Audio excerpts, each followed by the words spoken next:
जय हिंद।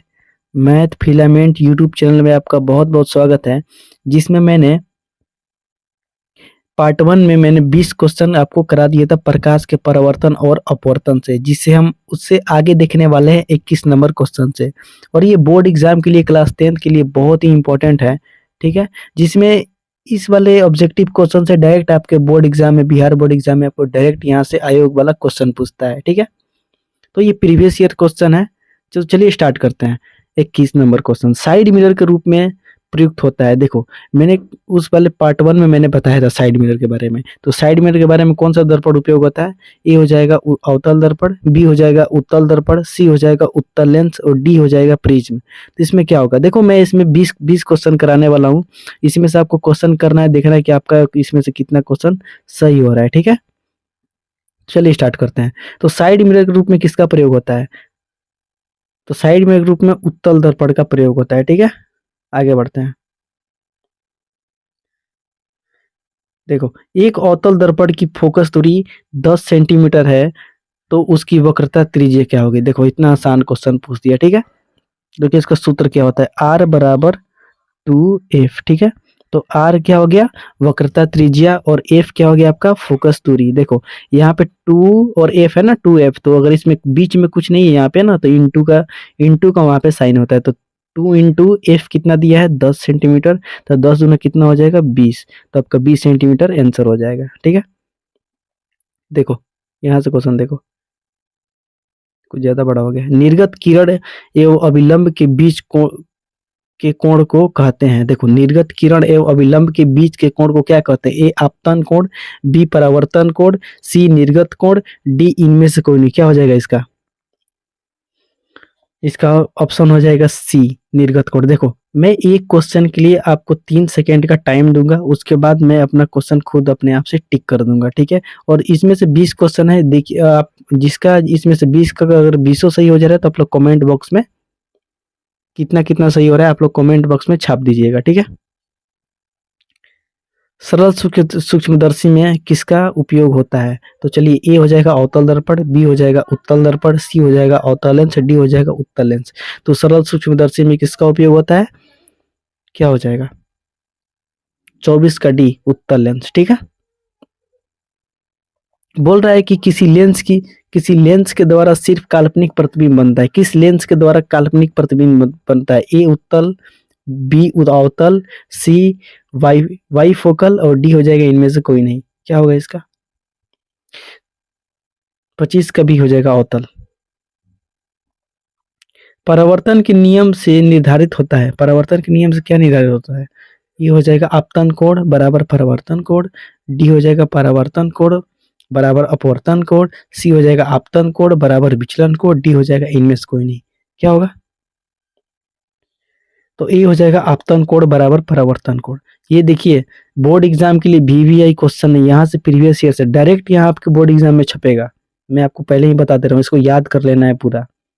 देखो, काल्पनिक प्रतिबिंब होता है, क्या होता है? सीधा, उल्टा, दोनों, कोई नहीं। क्या होगा? तो चलिए, आपका 3 सेकंड खत्म होता है। 27 का ए हो जाएगा सीधा। लेंस में मुख्य फोकस की संख्या कितनी होती है? लेंस में मुख्य फोकस की संख्या कितनी होती है? 2, 1, 3, कोई नहीं। क्या होगा इसमें से? क्या होगा? 28 के 2। सर्च लाइट का परावर्तन सतह होता है। सर्च लाइट का परावर्तन सतह क्या होता है? उत्तल, अवतल, समतल, कोई नहीं। क्या होगा? 1, 2, 3। ए उत्तल। दाढ़ी बनाने में कौन सा दर्पण का प्रयुक्त होता है? देखो, इस मैंने पार्ट 1 में ही बताया था इसका। दाढ़ी बनाने में कौन सा दर्पण का प्रयुक्त होता है? ये एग्जाम के लिए वीवीआई क्वेश्चन है, यह मैं पहले बता दे रहा हूँ। इसका क्या हो जाएगा? समतल, उत्तल, अवतल, कोई नहीं। देखो, इसका क्या होगा? जो बार्बर और होते हैं ना, नाई हुई, वो हम लोग जो बाल वाल बनाते हैं उसमें कौन सा दर्पण का प्रयोग करते हैं? तो उसमें अवतल दर्पण का प्रयोग करते हैं, ठीक है। देखो, एक उत्तल लेंस की क्षमता डायोप्टर है, तो उस लेंस की फोकस दूरी क्या होगी? देखो, इसका सूत्र क्या होता है? देखो, इसका सूत्र देखो। देखो, इसका सूत्र होता है P बराबर 1/2 एफ, जिसमें 1 को अगर मीटर में है, इसको सेंटीमीटर में बदलेंगे तो कितना हो जाएगा, 1 मीटर में कितना होता है 100 मीटर, और एफ बराबर कितना दिया है 1। तो देखो लेंस की जो होती है ना, लेंस पर चार्ज कौन सा होता है, प्लस का होता है, तो ये बदलेगा नहीं, ठीक है। तो इसका क्या हो जाएगा, प्लस में इसका 100 हो जाएगा, ठीक है। तो 100 सेंटीमीटर इसका आंसर हो जाएगा। देखो 1000, एक ये जो एक दिया है, इसको 1 मीटर बराबर कितना होता है 100 सेंटीमीटर होता है, तो सेंटीमीटर में इसका आंसर होगा, ठीक है। आइए आगे बढ़ते हैं। अब क्या दिया है, किसी गोलीय दर्पण तथा किसी पतले गोलीय लेंस दोनों की फोकस दूरी 15 सेंटीमीटर है, दर्पण तथा लेंस संभव है, क्या होगा। ये किसी गोलीय दर्पण तथा किसी पतले गोलीय लेंस दोनों की फोकस दूरी -15 सेंटीमीटर है, तो दर्पण तथा लेंस संभव है, क्या होगा इसका। देखो इसका पहले फर्स्ट फॉर्म समझो क्या होता है। अवतल दर्पण की फोकस दूरी अवतल दर्पण की फोकस दूरी भी ऋणात्मक होती है, क्योंकि इसका दर्पण के सामने बाएं तरफ होता है जहां प्रकाश की किरण मिलती है, ठीक है। और दूसरा देखो क्या होता है, अवतल लेंस की फोकस दूरी भी ऋणात्मक होती है। देखो मैं ऋणात्मक शब्द का प्रयोग कर रहा हूँ और धनात्मक शब्द का प्रयोग कर रहा हूँ, इसका मतलब ऋणात्मक मतलब होता है माइनस और धनात्मक मतलब होता है प्लस, ठीक है। तो अवतल लेंस, तो दूसरा नंबर फॉर्म देखो, प्रकाश की किरणें कहाँ यहाँ पर मिल रही थी, बाई तरफ मिल रही थी, ठीक है। अब देखो, अब अवतल लेंस की फोकस दूरी भी ऋणात्मक होती है, क्योंकि यह प्रकाश की किरणें को फैलाता है और यह मुख्य अक्ष के बाईं ओर बनते हैं, ठीक है। तो क्या हो जाएगा, ए हो जाएगा दोनों अवतल, बी हो जाएगा दोनों उत्तल, सी हो जाएगा दर्पण अवतल तथा लेंस उत्तल, डी हो जाएगा उत्तल उत्तल तथा लेंस अवतल। तो मैंने दोनों तरफ बताया था ना, उसमें एक तरफ बाएं तरफ बन रहा था और वो क्या था, ऋणात्मक था, ठीक है। और इधर भी क्या हो रहा था, इसमें भी 2 नंबर में भी ऋणात्मक था, तो ये किसकी बाई ओर बन रहा था, दोनों बाई ओर बन रहा था, तो क्या होगा, दोनों उत्तल होगा, ठीक है। देखो इसमें समझ में आपको नहीं आ रहा है तो कोई बात नहीं है, इसका वीडियो बन चुका है, उसको जाकर आप देख लीजिए, जिसमें रितेश सर बहुत अच्छे तरीके से पढ़ाते हैं, ठीक है। प्रकाश के अपवर्तन के कितने नियम है, तो प्रकाश के अपवर्तन के 1 2 3 4, इसमें से क्या होगा, तो प्रकाश के अपवर्तन के 2 नियम है, ठीक है। देखो प्रकाश के अपवर्तन के भी 2 नियम है, परावर्तन के भी 2 नियम है, ठीक है। 34 नंबर क्वेश्चन दिए, किसी माध्यम के अपवर्तनांक का मान होता है, ए हो जाएगा साइन आई बट्टा साइन आर, बी हो जाएगा साइन आर बट्टा साइन आई। देखो इसका मतलब क्या होता है, इसका मतलब होता है बट्टा, ठीक है। तो क्या हो जाएगा, साइन आई बट्टा sine R, B sine R बट्टा साइन आई, और सी हो जाएगा sine I into sine R, और डी हो जाएगा sine I plus sine R. बताइए इसका क्या होगा, फटाफट आंसर दीजिए। तो 34 क्या हो जाएगा, साइन आई बट्टा साइन आर। एक उत्तल लेंस होता है, एक उत्तल लेंस क्या होता है, सभी जगह समान मोटाई, बी बीच की अपेक्षा किनारों पर मोटा, सी किनारों की अपेक्षा बीच में मोटा, डी इनमें से कोई नहीं, क्या होगा,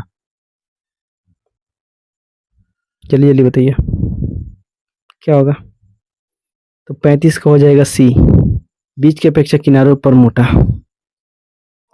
अवतल लेंस का आवर्धन एम बराबर क्या होता है, अवतल लेंस का आवर्धन एम बराबर क्या होता है, देखो ए भी यू बट्टा भी, और बी यू इंटू भी, C U plus B, D D option भी बट्टा यू, क्या हो जाएगा इसका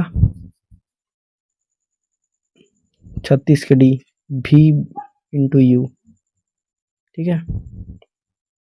37, गोलीय दर्पण में फोकसांतर एवं वक्रता त्रिज्या के बीच संबंध है, क्या हो जाएगा, आर बराबर 2f, एफ बराबर 2, और सी एफ बराबर 2 बट्टा आर, डी बराबर आर बराबर एफ बट्टा 2, इसका क्या हो जाएगा 37 की हो जाएगा आर बराबर 2f, ठीक है।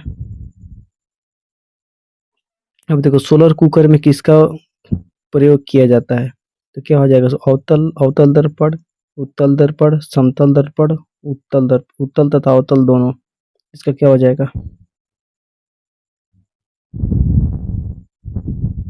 तो 38 का हो जाएगा ए अवतल दर्पण तथा अवतल दर्पण का। उत्तल लेंस में बना प्रतिबिंब कैसा होता है, बराबर और सीधा, वास्तविक और उल्टा, वास्तविक और सीधा, इनमें से कोई नहीं। तो 39 के बी हो जाएगा वास्तविक और उल्टा।